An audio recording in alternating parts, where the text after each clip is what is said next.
I remember going to the bodega and buying a Coke and a chocolate cookie. It got so bad in Castro that that was it, no more. You go to the bodega, which is like what, the food store. You can call it a supermarket. And the shelves were empty. So you remember little things like that. They were empty shelves. I remember my mom struggling to get food on the table. I remember stuff like that. It was pretty bad. You know, I remember we had a mango tree in the backyard, and getting those mangoes ripe, really ripe, maduros. So you can actually slice them to make like you do plantain maduros to eat. And a little tree down the street had these little green beans things, and she would mix them and you cook them with rice. You know, stuff like that. I remember my mom taking this chicken and cutting it up into, you know, she would take 2 legs, she would take the 2 pieces of breast, and, you know, everything all into 2 because it was my brother and I, and making that thing last all month long. Over here you got KFC with 3 breasts. 3 and breasts. 3 legs. You know, can you imagine? And you're trying to feed your kid, and they didn't eat. They didn't eat any of this. We did. You know, they gave it to us so that we Las últimas crismas que pasamos allá, tú sabes lo que se consiguió, que lo consiguió ella, una cabeza de puerco. Yeah, we used to eat pork, right? Roast a whole pork. She found a head. Is it? The pork's head. That's she somewhere, black market, wherever it was that she found this, and that's what we ate for Christmas. We lived in Buena Vista, which is a small town next to Marianao.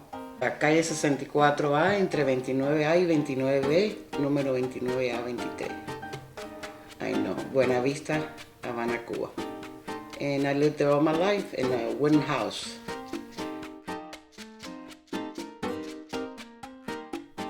And my sister and I, like I said, I was a tomboy. So I was always climbing and doing stuff like that. But she was very more into the little dress, and she was so feminine and stuff. So the kids in the block was always picking on her.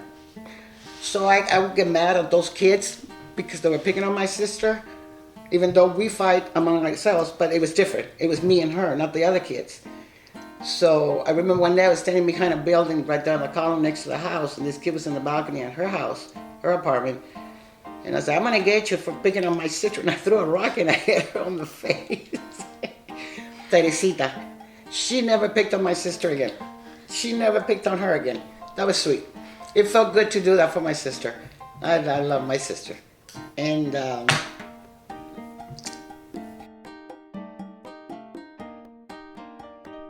I was very close to Xiomara and Juan. Her parents, my aunt, Mimi, she's my mom's sister, younger sister. And they would always take us places. We'd always go to the beach, get up really early in the morning, get on the bus. Because of course, you know, we didn't have a car. And her mom and my godmother, they lived in another little subdivision which was called Buena Vista. And, but we spent a lot of time at each other's house. I mean, I remember that growing up in Cuba. I never had a bike. I never had anything like that. One had a bike, so I loved to go over there to Mariana, to their house, so I could ride his bike. Family, I mean, we kind of stick together. And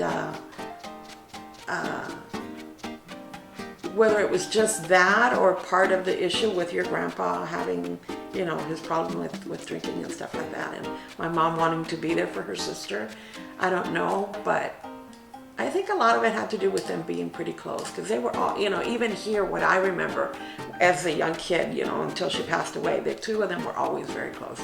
Always very close.